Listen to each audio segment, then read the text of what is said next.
अच्छा जी, अस्सलाम वालेकुम। तो आज हम ये जो जेस्टर स्टील से हमने शुरू करना है प्रोडक्ट्स को मुलाजमा स्किन वाइटनिंग कर रहे हैं, जिसमें सबसे इम्पोर्टेंट जो प्रोडक्ट है हमारे पास वो है जेस्टर स्टील। जेस्टर स्टील को आप लोगों ने कोई हल्का नहीं लेना। आपने जो अपना क्लिनिक स्टार्ट करना है, आपने जेस्टर स्टील अपने पास रखनी है। अब तो जेस्टर में एक न्यू फॉर्म भी आ गई है, मॉडिफाइड जेस्टर। जब आपके जेस्टर से हाथ पूरा हो जाए, साफ हो जाए, तो आपने मॉडिफाइड जेस्टर स्टार्ट कर देनी है।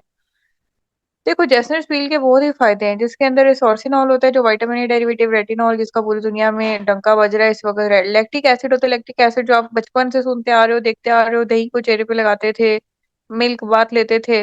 और इसमें सैलिसाइलिक एसिड होता है। सैलिसाइलिक एसिड अगर आप ऑर्डिनरी की प्रोडक्ट्स खरीदो तो 6-6 हजार का सैलिसाइलिक एसिड सीरम, जिसमें जो सिर्फ 10% होता है, वो आपको देके एक्सफोलिएटिंग सीरम्स के नाम से बना देते हैं। सबसे पहले आप देखो कि ये एक्नी खत्म करती है। It is effective for treating both active acne and post acne scars. Active भी सेट लोग, अब मेरे पास अक्सर डेली डेली ये क्वेरीज आती हैं कि एक्टिव एक्नी है पेशेंट को, कौन सा हम ट्रीटमेंट करें। तो ये जो आपके पर पेशेंट खर्चा 10 रुपए है।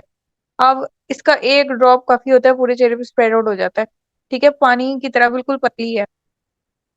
आप जो है ये एक्नी के लिए आप ये करते हैं, एक्टिव एक्नी सेटल हो जाएगी, पोस्ट एक्ने स्कार्स इंप्रूव होंगे।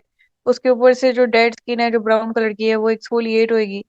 और जो डेड स्किन सेल्स, जो डेब्रिस आपके पोर्स के अंदर है, जिसके बाद एक्नी बनी थी, वो भी क्लियर होएगी। ये एंटी इन्फ्लेमेटरी भी, क्योंकि इसके अंदर जो सैलिसाइलिक एसिड है ना, ये एंटी इन्फ्लेमेटरी है।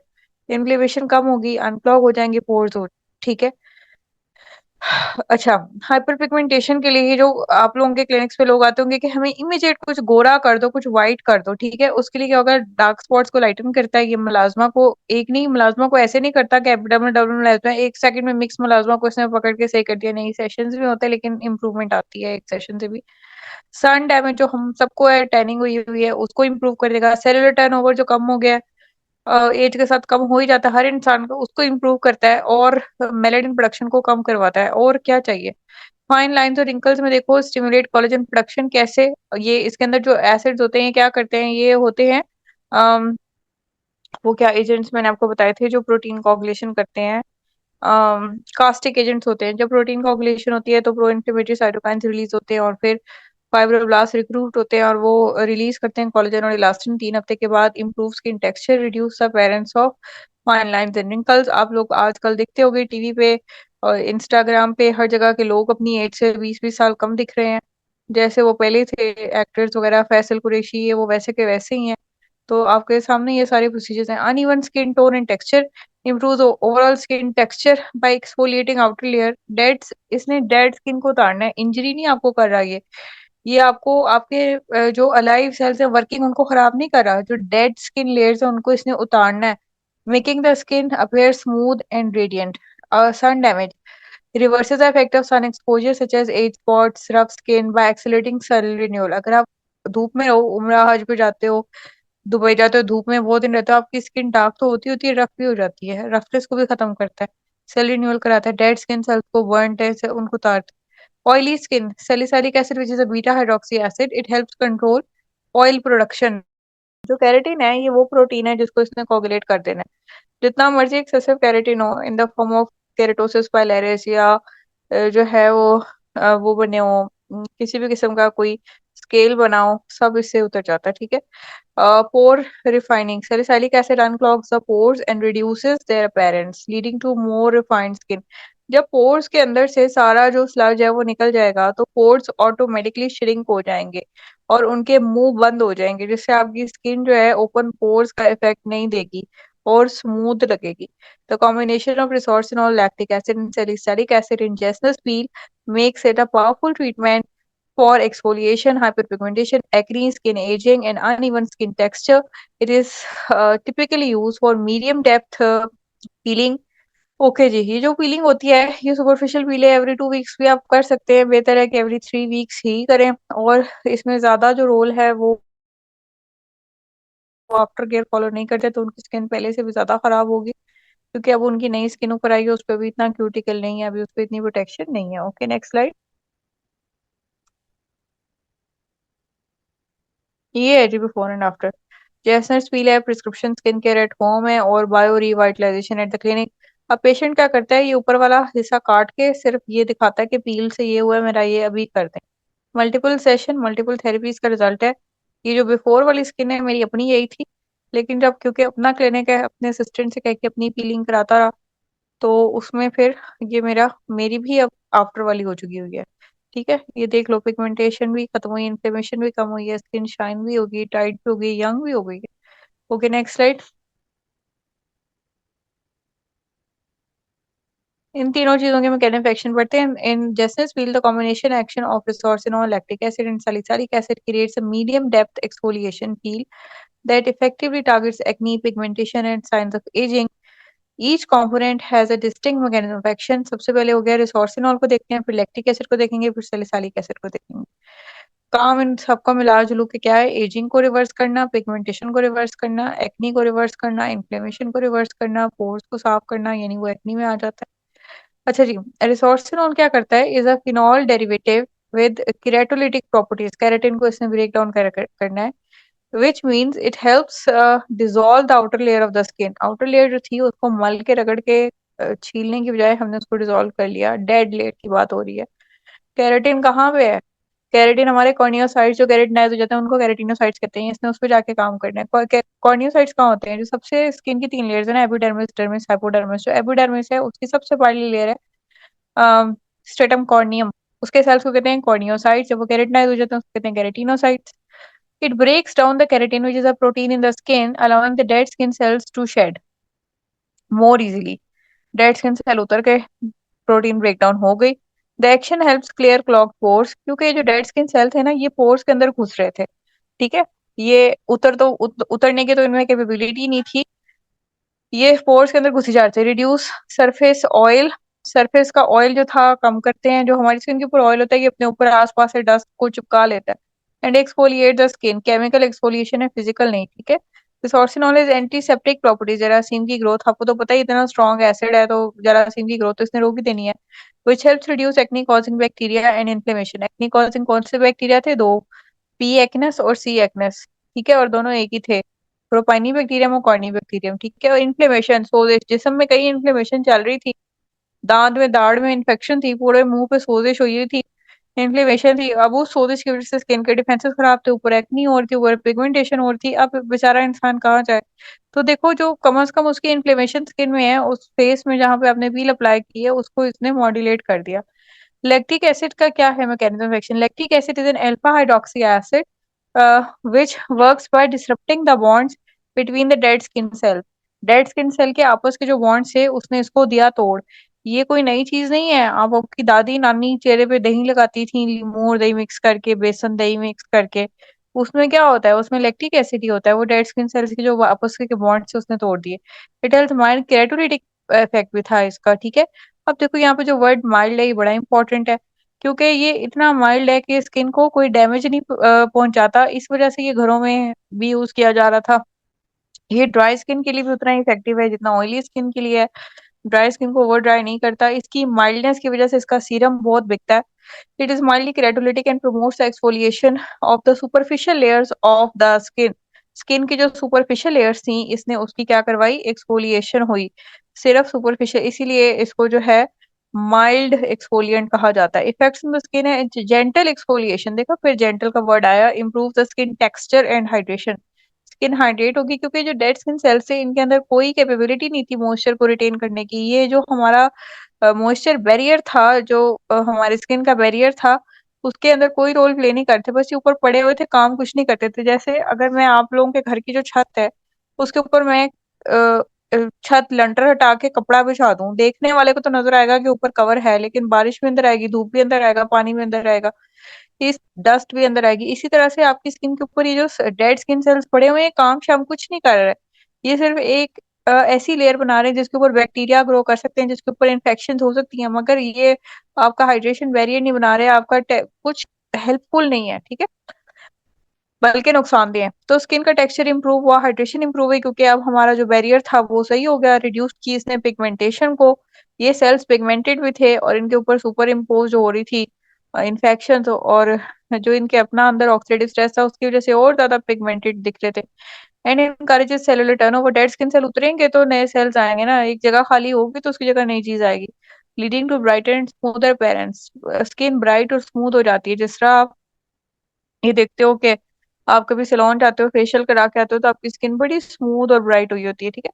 Lactic acid is a humectant. Humectant वो चीज होती है जो पानी को अपनी तरफ खींचती है, यानी अगर मैंने चेहरे पे लैक्टिक एसिड लगाया गीले चेहरे पे, तो इसने पानी को क्या करना है, अपने साथ खींच के अंदर एब्जॉर्ब कर लेना है। अगर फर्ज करो मैंने इसको सूखे चेहरे पे लगाया, तो ये स्किन की डीपर लेयर से कैपिलरी से पानी को खींच के अपने साथ चिपका लेगा, ठीक है। लेकिन जहां लैक्टिक एसिड होगा, ये पानी को अपने साथ रखेगा, हेल्पिंग टू रिटेन मॉइस्चर, ठीक है।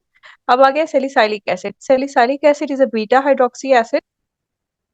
ये अल्फा भी हो गए, बीटा भी हो गए, फिनॉल्स भी हो गए, तीनों तरह के एसिड्स हो गए इसमें, that penetrates deep into the pores due to its lipophilic fat soluble nature. ये वाला जो एसिड है, ये लिपिड से इसको खास मोहब्बत है, तो ये लिपिड को अपने डिसॉल्व किया और डीप से डीप पोर के एंड तक चला जाता है। It dissolve the sebum and debris inside the pores, helping to prevent clogging. Clogging किस चीज से हो रही थी? कोई बाहर से मटेरियल लाके हम पोर्स में भरे थे? नहीं, यही डेड स्किन सेल, ऑयल्स, आसपास के डेड स्किन सेल पोर के अंदर गिर रहे थे और ऑयल्स पोर खुद प्रोड्यूस कर रहा था, उसको इसने साफ कर दिया। इफेक्ट ऑन द स्किन ये होगा कि सैलिसाइलिक एसिड है strong anti inflammatory and comedolytic properties. Anti inflammatory तो है ही है, जो कोमिडोजेनिक एक्नी होती है, जो कोमिडोन्स होते हैं, क्लोज कोमिडोन्स होते हैं, ऊपर कोमिडोन्स होते हैं, ब्लैक हेड्स हैं, व्हाइट हेड्स हैं, ये भी एक्नी है, उसके भी अगेंस्ट काम करता है, which make it specially effective for acne prone skin. It reduces oil production. ये एक और जो है ऑयल रेगुलेशन होगी, कि ये नहीं कि बस ऊपर से साफ किया, ऑयल प्रोडक्शन को ही रोक दिया, ब्लैक हेड को साफ किया, व्हाइट हेड को साफ किया, इन्फ्लेमेशन को रोका associated with acne. Acne inflammation की वजह से सेकेंडरी एक्नी भी होती थी, और एक्नी जब हो रही है, कहीं पे जख्म हुआ, आप देखते हो उसके आसपास भी, आप कहीं पे कट लगे आसपास भी दर्द है, आसपास भी स्वेलिंग होती है। तो जहाँ पे एक्नी होती है, जो कि एक पैथोलॉजी है, उसके आसपास भी सारी जो होती है इन्फ्लेमेशन हुई होती है, और उस वजह से जो आसपास की स्किन है, एक तो वो पेनफुल पेशेंट को सिम्टम, फिर दूसरा वो वल्नरेबल होती है, तो वो फर्दर फर्दर डिजीज, ठीक है। तो उसके लिए ये उस इन्फ्लेमेशन को भी सेटल डाउन कराता है, साइज तो पिंपल भी छोटा होता है। Okay, next slide.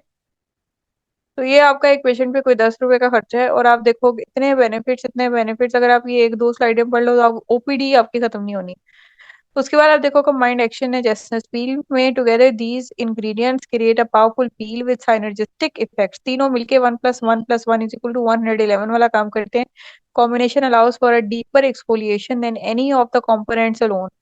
अगर मैं खाली सैलिसाइलिक पील लगा लेती, तो एक हद तक पोर साफ होते, खाली रिसोर्सिनॉल लगा लेती एक हद तक, खाली मैं जो है लैक्टिक एसिड एक हद तक, और एक्नी भी एक हद तक। इसीलिए मैं हमेशा हमेशा हमेशा अपने लेक्चर्स में कहती हूँ कॉम्बिनेशन पे जाएं, कॉम्बिनेशन पे जाएं।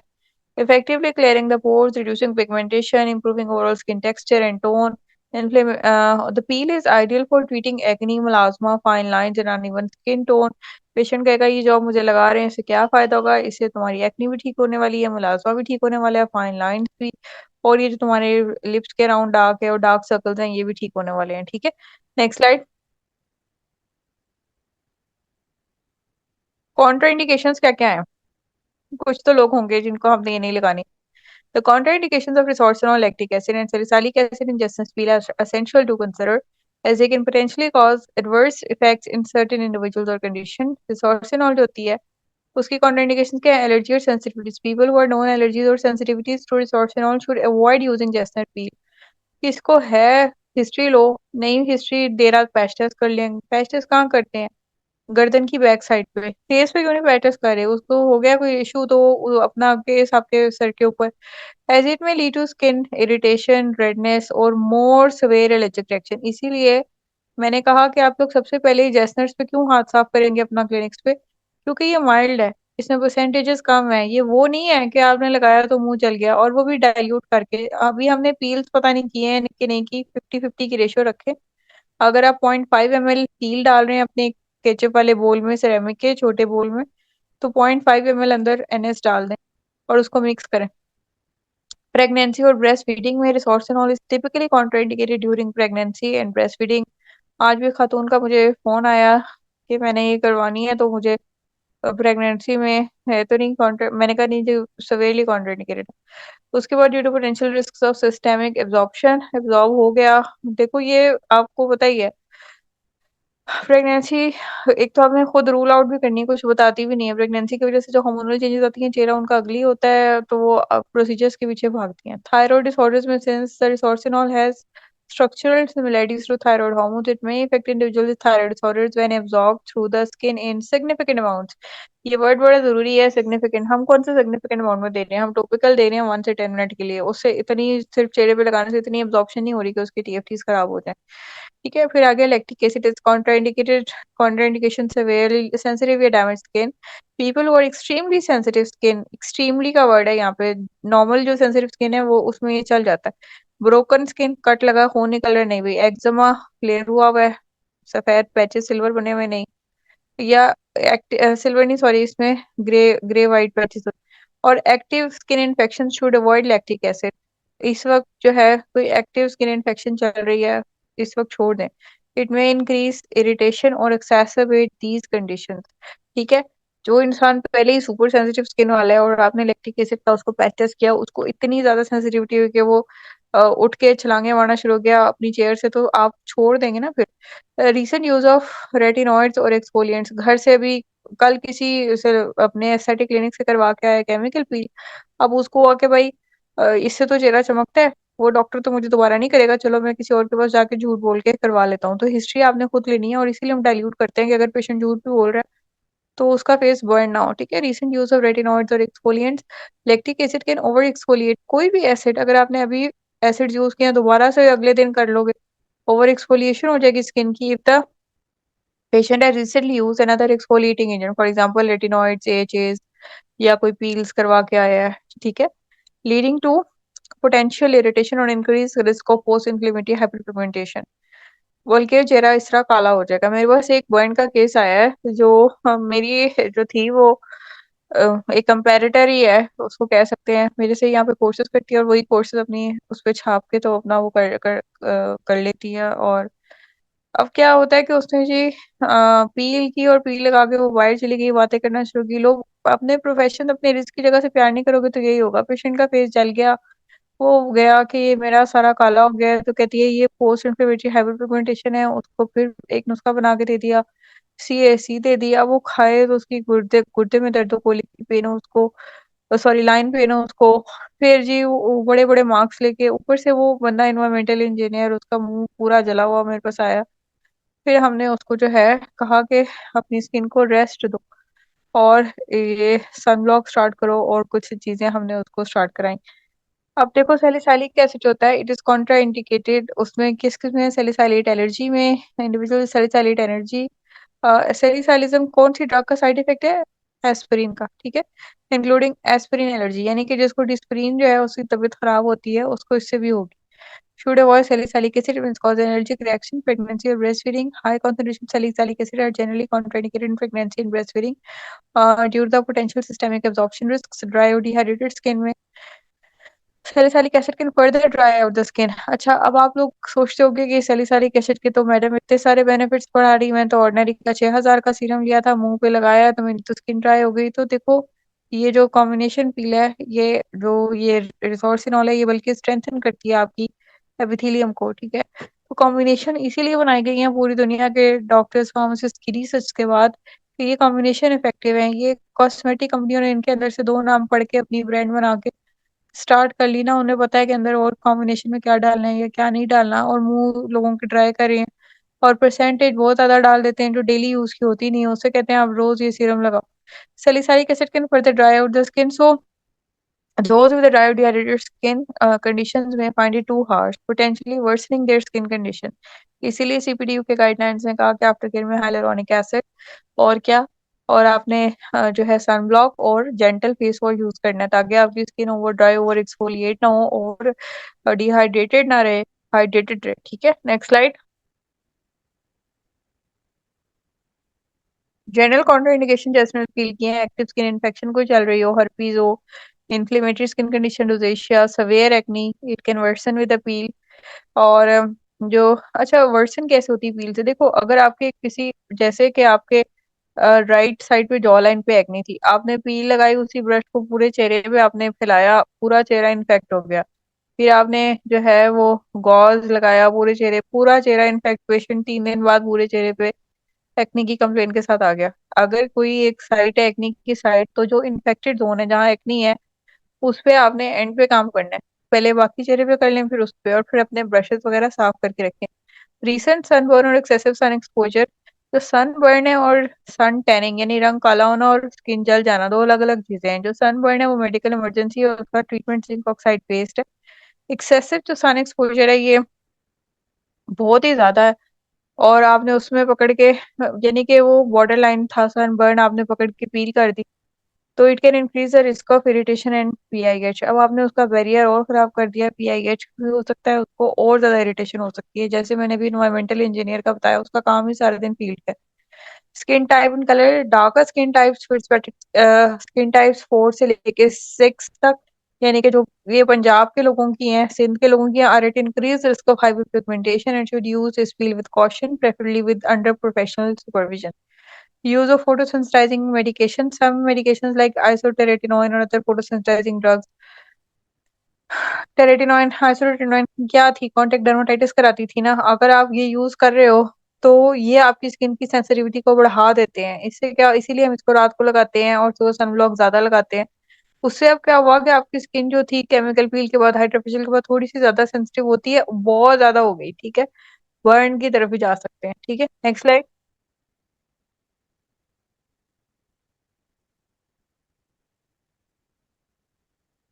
अगला जो हमारे पास प्रोडक्ट है, ये इतना अमेजिंग प्रोडक्ट है, इतना जबरदस्त है।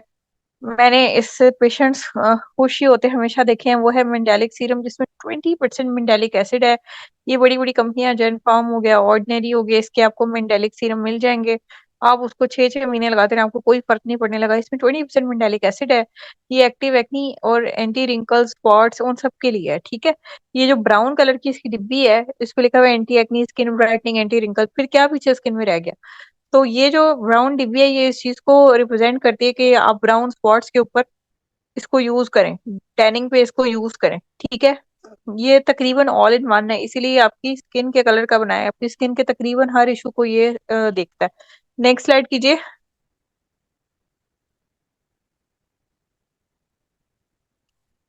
अच्छा, जो मेंडेलिक एसिड सीरम है, इसकी जो डिटेल्स हैं, ये अभी हम आगे पढ़ेंगे, 13 मैजिक सीरम्स में आ जाएंगी, ठीक है।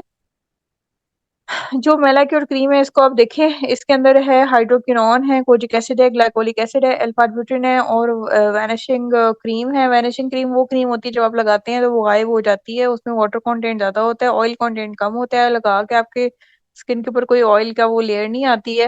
ये जो मेलाक्योर क्रीम है, ये कॉम्बिनेशन में बड़ी अच्छी क्रीम है। Hydroquinone, kojic acid, glycolic acid, alpha arbutin, ये सारे हमने पढ़े थे। क्या करते हैं ये, टायरोसिनेज एक्टिविटी को जो है शट डाउन करते हैं, और इन्फ्लेमेशन रोकते हैं, पोर साफ करते हैं, और पिगमेंट प्रोडक्शन रोकते हैं, और इसके अलावा पिगमेंट डिलीवरी रोकते हैं, ठीक है।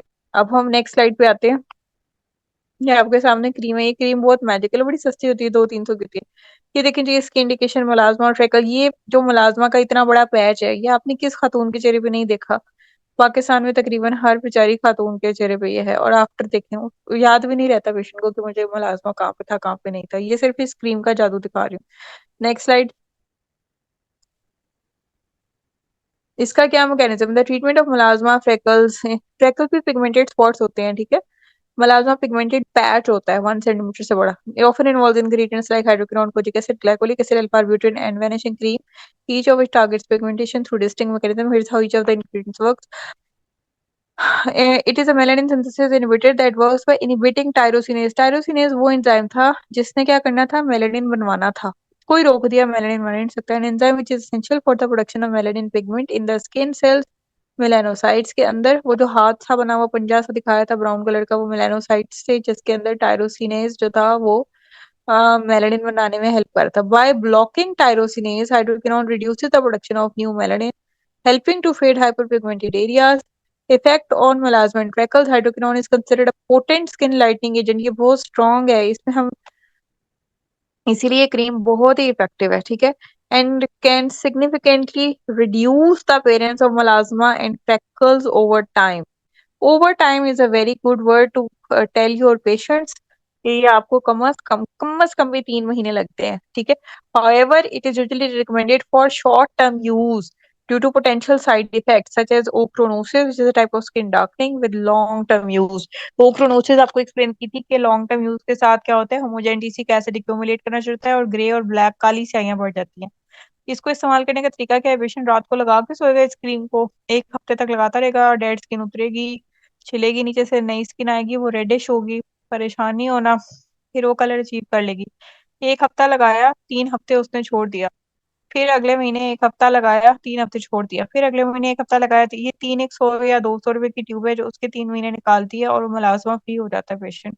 इसका ये मतलब नहीं वो सनब्लॉक नहीं लेगा, वो ओरल्स नहीं लेगा, वो जेंटल फेस वॉश नहीं यूज करेगा, वो कोई ब्राइटनिंग एजेंट यूज नहीं कर रहा, कुछ भी नहीं, सिर्फ इस क्रीम की बेसिस पे ही, नहीं नहीं, सारा कुछ पूरी थेरेपी मुलाजमा के आगे पूरी आपकी आएगी अभी क्लास स्पेशल।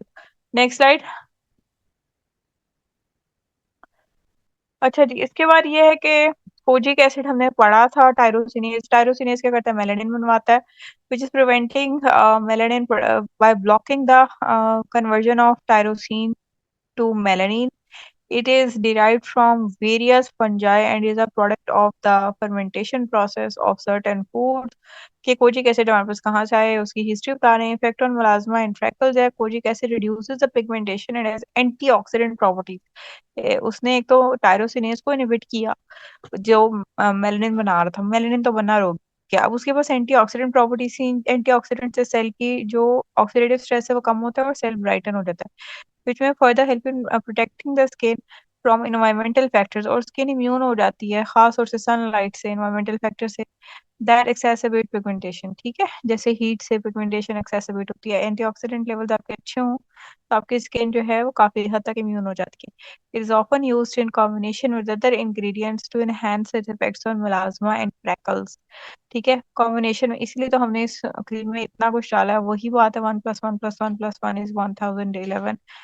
ग्लाइकोलिक एसिड हमने पढ़ा था, जो अल्फा हाइड्रोक्सी एसिड है, जो एक्सफोलिएशन, एक तो आपने जो इसमें कौन से सेल उतारने हैं, हमने ब्लैक ब्राउन सेल उतारने हैं ना, while loosening the bonds between the dead skin cells in the epidermis। Dead skin cell को इसने टारगेट करना है, हेल्दी स्किन सेल को इसने खराब नहीं करना। फैसिलिटेटिंग द रिमूवल, वो उतर गए, गिर गए। This exfoliative action helps reveal fresher less pigmented skin. दरख्त के सूखे पत्ते में उतार के फेंके, यंग फ्रेश लीव्स आए जो फोटोसिंथेसिस अच्छा परफॉर्म कर रहे थे। इसी तरह हमारे जो डेड स्किन सेल जो कुछ नहीं कर रहे थे सिवाय हमें इन्फेक्शन देने के, उनको उतारा और उनकी जगह फ्रेश आए। इफेक्ट ऑन मुलाजमा फ्रेकल्स क्या है, by accelerating cell turnover and exfoliating the dead skin cells, glycolic acid helps lighten hyper pigmented areas. इसने डेड स्किन सेल को ही तो अटैचमेंट लूज करके उतारा था, तो हाइपर पिगमेंटेशन खत्म हो गई। टायरोसिनेज को इसने नहीं, इसने नहीं, सॉरी, वो तो कोजिक एसिड इनहिबिट किया था। ठीक है, making it especially useful for treating freckles and melasma. It also helps other brightening agents penetrate deeper into the, जो चीज आपकी डेड स्किन की लेयर्स ऊपर से उतार रही है वो आपकी स्किन को थेरेप्यूटिकली बारीक कर रही है, पैथोलॉजिकली नहीं कि वो आपकी स्किन की ट्रोफी कॉज कर रही है। आपकी जो डेड स्किन सेल ऊपर से उतरेंगे तो आराम से आपकी जो है वो बाकी की चीजें एब्जॉर्ब होंगी ना, वरना वो वहीं की वहीं एब्जॉर्ब होती रहेंगी डेड स्किन सेल्स के ऊपर, जिसका कोई फायदा नहीं। ठीक है, नेक्स्ट स्लाइड। इसके अंदर एल्फा ब्यूटेट होता है जो कि हाइड्रोक्विनोन का एक डेरिवेटिव होता है, natural derivative hydroquinone that also inhibits hydrotyrosinase which is effectively reducing melanin production. It is considered a gentler alternative to hydroquinone as it releases hydroquinone slowly within the skin. ये जरा slowly skin के अंदर hydroquinone release करता है, इसीलिए alpha butene serum और arbutin cream बड़ी ही famous है उन लोगों में जो हाइड्रोक्विनोन को टॉलरेट नहीं कर सकते। विच मिनिमाइजेस द इरिटेशन, कोई इरिटेशन नहीं होती पेशेंट को। Effect on melasma and freckles क्या है, alpha arbutin helps in lightening the dark spots and evening out the skin tone. It is particularly useful for individual with sensitive skin के लिए तो बड़े ही यूजफुल है। काम इसका वही था टायरोसिनेज इन्हिबिशन, लेकिन सेंसिटिव स्किन पे भी काम कर जाता है। It reduces pigmentation gradually without the risk of associated with hydroquinone. Risk of hydroquinone risk क्या थे, ओक्रोनोसिस का रिस्क था और इरिटेशन थी और हाइपर सेंसिटिविटी थी। ये जो अल्फा ब्यूटेन है थोड़ा स्लो काम करता है, मगर इसमें पेशेंट को कोई ऐसे साइड इफेक्ट्स नहीं आते।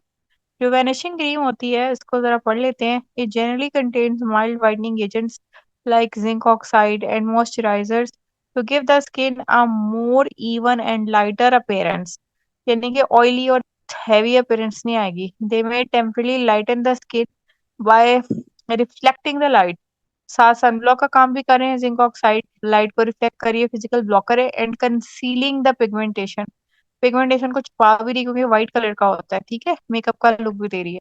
Effect on plasma and freckles, vanishing cream provide instant cosmetic masking effect on freckles and melasma। कभी आपने बचपन में कभी अपनी मदर्स की फेयर एंड लवली उठा के चेहरे पे लगाई हो, ऐसा लगता था अभी तैयार हुए हो या मेकअप किया है, तो आपको एक मास्किंग इफेक्ट भी टेम्परेरी मिल जाता है, giving the appearance of lighter and more even tone skin. लेकिन ऐसा नहीं था कि चेहरे पे कोई ऑयल आ गया। एक टोन की स्किन तो हो जाती थी मगर मैट रहती थी, ऑयली नहीं हो जाती थी, ठीक है। तो ये चीज है। Next slide. कॉन्ट्राइंडिकेशंस कोई तो कोई होंगी ना। हाइड्रोक्विनोन की प्रेगनेंसी और ब्रेस्ट फीडिंग है, इसमें पोटेंशियल रिस्क हैं, और सेंसिटिविटी है जिसमें इरिटेशन हो सकती है, लॉन्ग टर्म यूज में एक्टोनोसिस हो सकता है, और अगर डैमेज स्किन पे लगाओगे तो बर्न हो सकता है, तो इसलिए कॉम्प्रोमाइज स्किन के ऊपर आप इसको ना करें। उसके बाद है जो कोजिक एसिड है, ये इरिटेट भी कर सकता है, और अगर सन एक्सपोजर है तो साथ फोटो सेंसिटिव इंक्रीज करेगा, यानी कि सुबह के टाइम पेशेंट ने लगाना शुरू कर दिया और बगैर सनब्लॉक के जाना भी शुरू कर दिया, मुंह बल्कि जल के काला हो जाएगा, मुंह पे जलन भी होगी, बर्न भी हो सकता है। प्रेगनेंसी और ब्रेस्ट फीडिंग में हमारे पास कोई डाटा अवेलेबल नहीं है इसका। ग्लाइकोलिक एसिड जो होता है, ये एक्जिमा यानी कि ड्राई स्किन को वर्सन करेगा अगर हम इसको ओवर यूज करेंगे। इसको कॉम्बिनेशन में यूज नहीं करेंगे, स्किन को हाइड्रेट नहीं करेंगे, रोज़ेशिया को वर्सन करेगा। सन एक्सपोजर में सेंसिटिविटी इंक्रीज करेगा और ड्राई स्किन को एक्सेसिबेट करेगा। अल्फा ब्यूटिन जो है, ये क्या करता है कि ये हाइड्रोक्विनोन से रिलेटेड कंपाउंड है। प्रेगनेंसी ब्रेस्ट फीडिंग में आपको कॉशियसली यूज करना है, डैमेज स्किन में आपने कॉम्प्रोमाइज स्किन पे इसको अवॉइड करना है, यानी कि जहाँ पे कट या जख्म है वहां पे। वैनिशिंग जो क्रीम है, ये फ्रेग्रेंसेस और प्रिजर्वेटिव्स होती हैं, वो इरिटेंट्स होती हैं और एलर्जीज हो सकती हैं, इसके लिए आप पैच टेस्ट कर ले। और ड्राई स्किन में ड्राइनेस और फर्दर हो जाती है मैटिफाइंग इफेक्ट्स की वजह से, ठीक है। इसमें इतना ऑयल कंटेंट नहीं होता ना। जनरल क्वेश्चन ये है कि all can increase photo sensitivity, तो इसलिए सनस्क्रीन इसको यूज करें और इसको रात को यूज करें, सुबह अच्छी तरह चेहरा धो के फिर ऊपर सन ब्लॉक लगाएं, ठीक है। Next slide.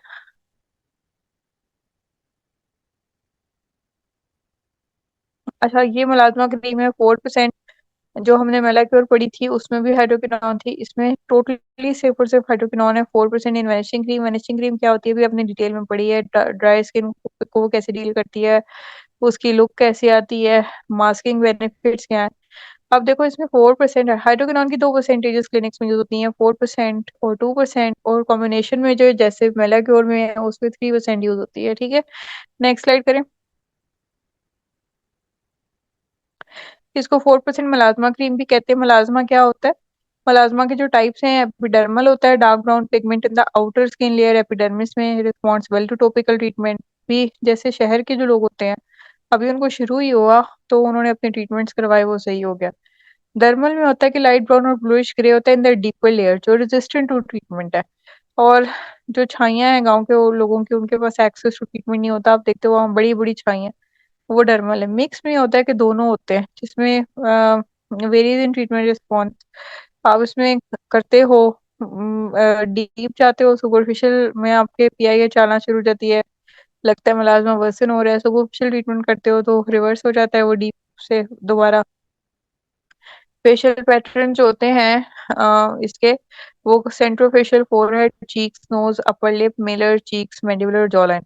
अब देखो डिफरेंट टाइप्स ऑफ मुलाजमा होता है। फेस वास्कुलर मुलाजमा है, सनबर्न है, डर्मल है। ये डर्मल तो आपने बड़ा देखा होगा। और एपिडर्मल है। एपिडर्मल इतना आपने नहीं देखा होगा इसलिए क्योंकि हमारी जो स्किन टोन है उसमें एपिडर्मल मास्क हो जाता है। अभी भी आप एपिडर्मल को देखोगे तो उसमें आपको हल्के से स्पॉट्स हैं, आपको वो इतने तो नॉर्मल होते हैं, ठीक है। और दूसरा ये बात है कि एपिडर्मल जब होता है तो लोग कोई थेरेपी शुरू कर देते हैं, क्रीम्स लगाने शुरू कर देते हैं, या बाकी सिम्टम्स पे नोट करते हैं और उसको वो। अब ये सनबर्न देखो कितना बुरा है। ये जो आप लोग समझते हो कि जो चिट्टे सफेद अंग्रेज लोग होते हैं, ये अफरीदी पठान, ये इनको तो कुछ नहीं होता, सारा दिन क्रिकेट में खेलते हैं धूप में, तो उनको ये सनबर्न होते हैं, ठीक है। Next slide. अब ये 4% हाइड्रोक्विनोन क्या करते हैं, ये बिफोर एंड आफ्टर।